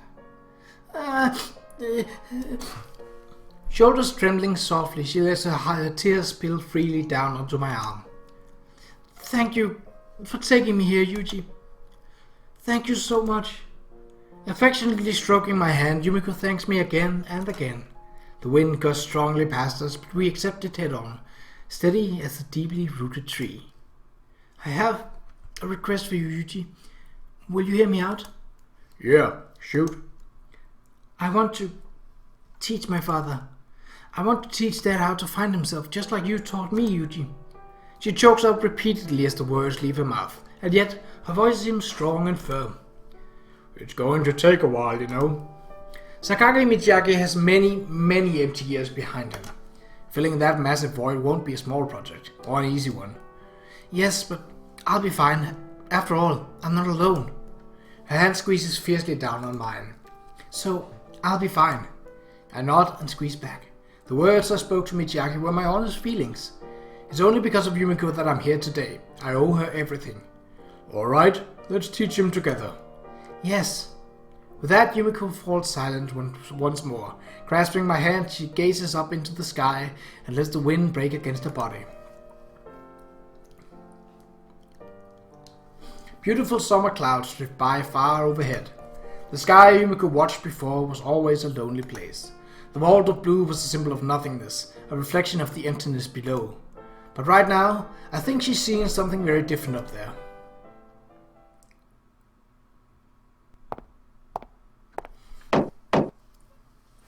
Come in. Pardon me. Your report on the matter in question? Yes, that's right. Very well, let's hear it. The hostile faction tied to the East Beach Railways group has essentially been eliminated. With the sudden death of Major General Kadoma, the ringleader, their strength and influence has steadily declined. We do have intelligence to suggest elements of organized crimes are cooperating with the remnants of the organization to raise war funds, but it seems unworthy of our attention for the moment. What about Sakaki Michiaki's movements? There were signs of significant emotional breakdown following his fall from power, but thanks to the support of his daughter, he seems to be making something of a recovery. It's probably safe to say he won't pursue any reckless attempts at revenge. The man really should have contented himself to expand his power in a way that didn't threaten the national interest. Once the wrong people found out about what he was trying to pull, his fate was all but sealed.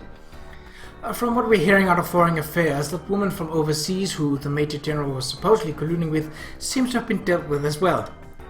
Major General Kadoma was certainly a bit of a fool himself. He could very well have ended up a member of the Diet if he just kept his head down, but instead that ridiculous midlife crisis led him straight to an untimely, natural death.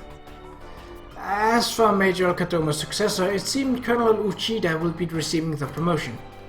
That harmless old man sounds like a nice, safe choice.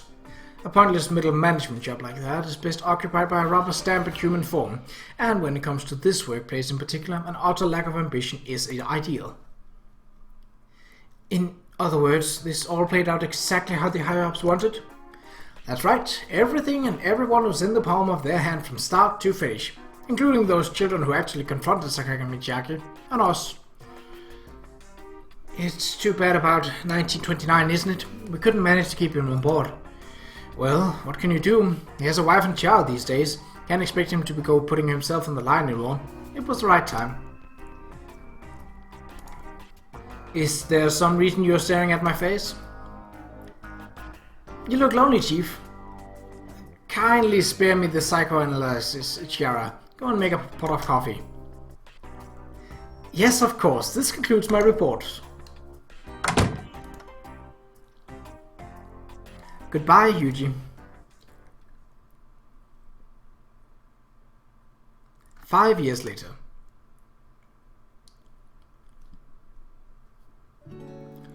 Pulled along by a small hand, I walk down a gently curving road at the side of a familiar river. I have to bend over a little to match the height of my companion. Moving at an awkward trot, I do my best to keep up. Daddy, you're slow! Get a move on! Maybe you could slow down instead, Yuma. Hurry up or we'll run out of sun! My entreaty, delivered with the lopsided half-smile, is shut down instantly. As Yuma hauls me forward with renewed vigor, I hear a quiet giggle from behind us. Look, Yumiko, can you stop laughing and say something to the kid? Ignoring this request entirely, Yumiko smiles over at us.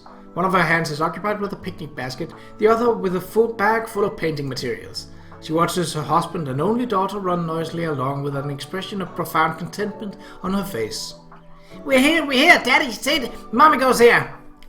With practiced movement, Yuma brushes away a little dirt, then guides us to our seats on the grass. The instant Yumiko settled herself onto the ground, Yuma slips in between her legs and onto her lap. Why don't you sit with me every once in a while, Yuma? No way, your knees are all bony, Daddy. Kicking her stubby legs in the air, Yuma turns her face away in rejection. Yumiko, of course, just watches and laughs. Typical.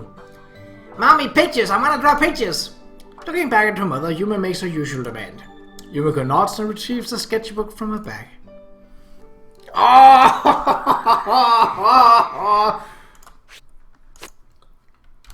That is so freaking adorable. This will definitely be the end screen. Hold on. Print screen. There we go. Yes. Coming here has become part of our normal routine. It's always been the three of us, Yumiko, me, and our only child. Pretty much every weekend we're here performing a happy family number sweet enough that it'll likely nauseate any unfortunate observers. Come on, hold it more carefully. You'll get yourself dirty again, you know?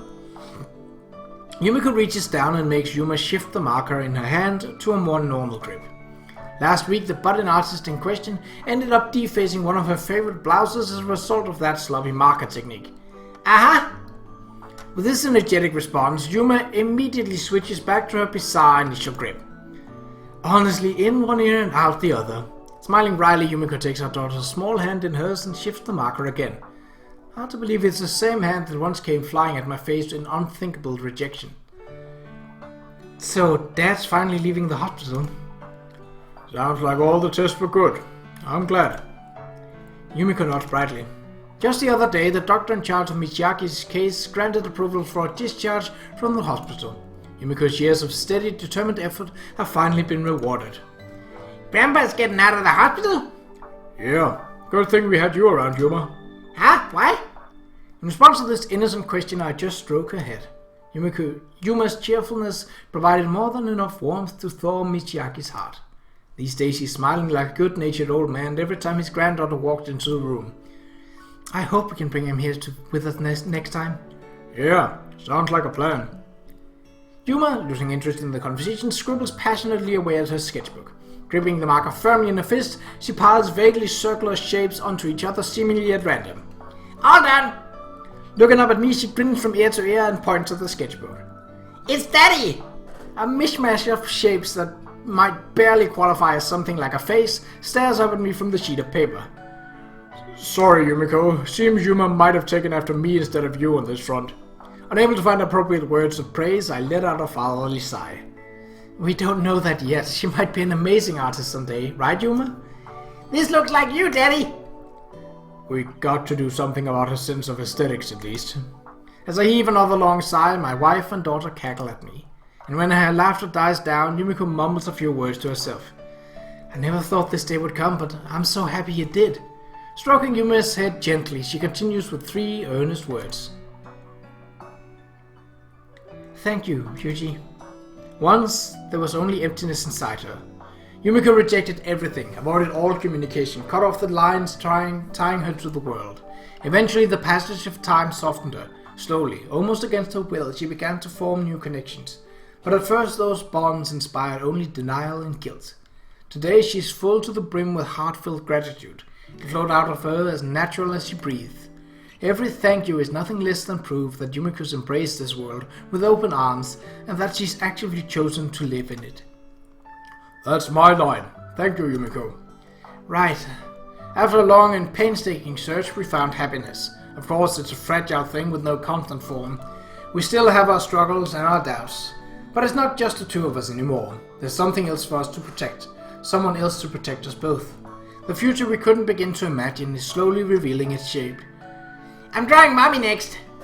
Hehe, I wonder what sort of facial that would be. The warm late spring wind blows gently by us. As the leaves rustle softly in the distance, Yuma's musical voice flies off toward the ocean. And in the sky we're drawn together, there's not a single speck of a cloud. So, that was the end of The Fruit of Grisaia, the very first installment of the Grisaia series. So, obviously this was a big thing. And let's just go into extras. So here we can see all the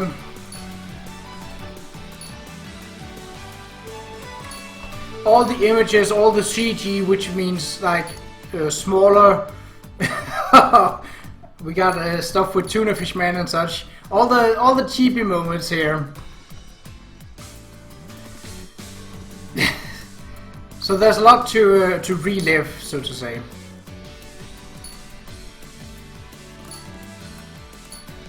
So Amaris was actually the only one that had something locked for the bad ending. And actually, let me just show you what that was. this was an image from Amane's bad ending. I'm going to spoil it now, so if you don't want like this, skip ahead. What essentially happens is that the basketball team's captain's father ends up shooting Yuuji, and to increase the chances of beating him or fleeing, Yuuji and Amane decides to split up, by which Yuuji ends up getting shot again, and Amane gets killed by a mixture of gunshots and a stone to the head, and left to bleed out in the forest. So yeah, I'm not going to talk about the whole thing that sort of comes after all of this, because there is a lot more that the next series, which is the Labyrinth of Grisaia, will and will not answer. See, what else do we have? Scene replay. So we can essentially go back to all the routes here and actually start any kind of. Here we can have all of the music and the few ending movies, as you can see.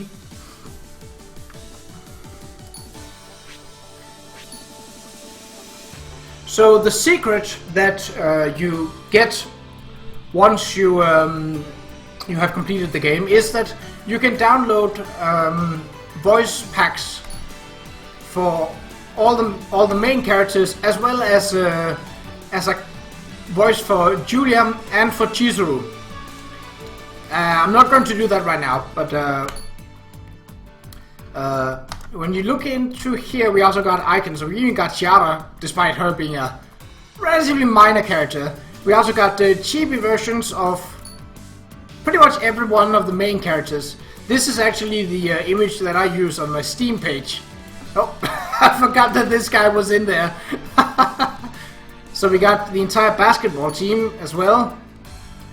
We got Meowmel, or Rommel. I don't remember where that's from. That's, I think that's a young Asuka. That's the teacher. That's one of the thugs. Those are all three of the thugs. Makine's parents. Sachi's parents. Makine's sister. Mother and her sister. And of course Tuna Fishman and Captain Steak. And a lot of the hand throwing the turkey is an icon. I had forgotten about that. We have young Yuuji as well. Angry Yuuji. Cocky Yuuji. Sniper Yuuji. Determined Yuuji. Injured Yuuji. Pretty much anything. Anyways, I'm not going to drag it out much further. I just say, if you like visual novels, and if it's not for the sake of let me just go in here because it's quieter. If you like visual novels and you don't, and the story is more important, which it is to me, I can definitely recommend getting started on the Grisaia series. It's a long and arduous task, as you can see by the amount of videos I was able to make from this game. But if you can pay attention to the story, and the good thing is that you of course can go, well, I've only got time for 5 minutes of story. Then you can take 5 minutes of story, save, and go back and take another 5 minutes the next day, and so on and so forth. Really, get the Grisaia series. Start with the Fruit of Grisaia, because anything else, you're going to miss a lot of things. The other titles are decent with explaining what went on in the Fruit of Grisaia, but the Fruit of Grisaia sets the entire foundation for this incredibly good series. Now, there's also I don't know if it's a spin-off or if it's a spiritual continuation, but there's there's a series called Grisaia, the Phantom Trigger. As far as I have seen from following Front Wing and partly Sekai Project, the publisher here in Europe and the US, it does not contain, from what I know, any of the characters from this installment, but it does occur in the same universe, and I believe it also evolves around Mihama Academy.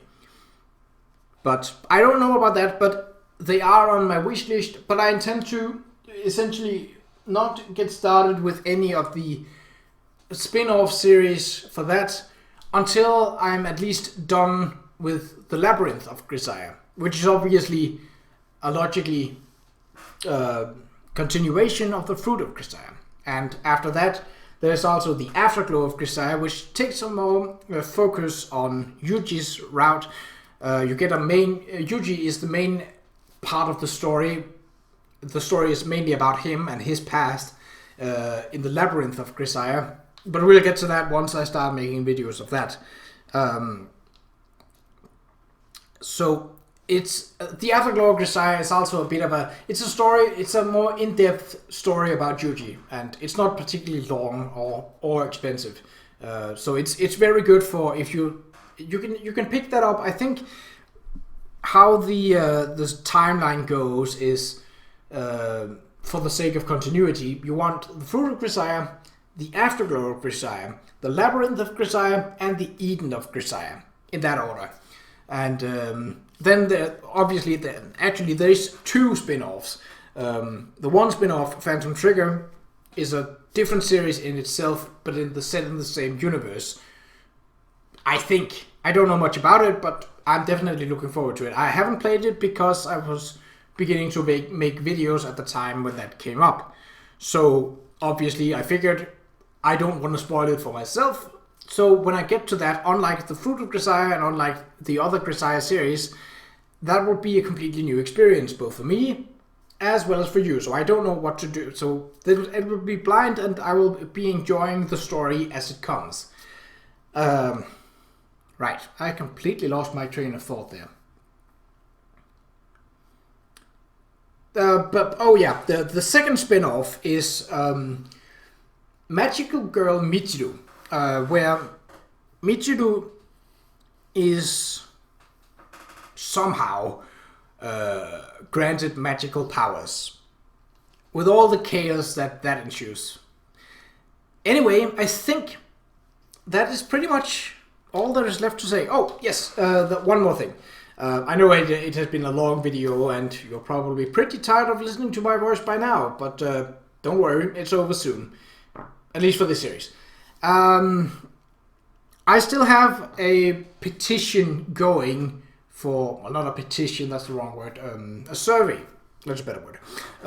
Going for what series I should be doing next. Now, I am currently, as of this recording, have started a Sakura Spirit playthrough, but I don't plan on making that the quote-unquote main series because of the nature of the Sakura series. I have several Sakura titles on my Steam list, so those are pretty easy to pick up and get started with. And it's relatively light, so I think I'll for the time being, I'll keep a probably a Sakura visual novel Let's Play series going as a secondary series, at least for the time being. But if you go to the link in the description, you can go to the survey, and you can click on the titles, any of the titles that you want, that you think could be interesting for another main series for me to do. Obviously, I will still be doing somewhat voice acting in terms of the characters, if possible, and I will also try. It's a bit hard to get it set up because it takes a lot of planning and such. But I'll also try to get other people to come in and have them do some of the voices. So, yeah. Until the next video, take care.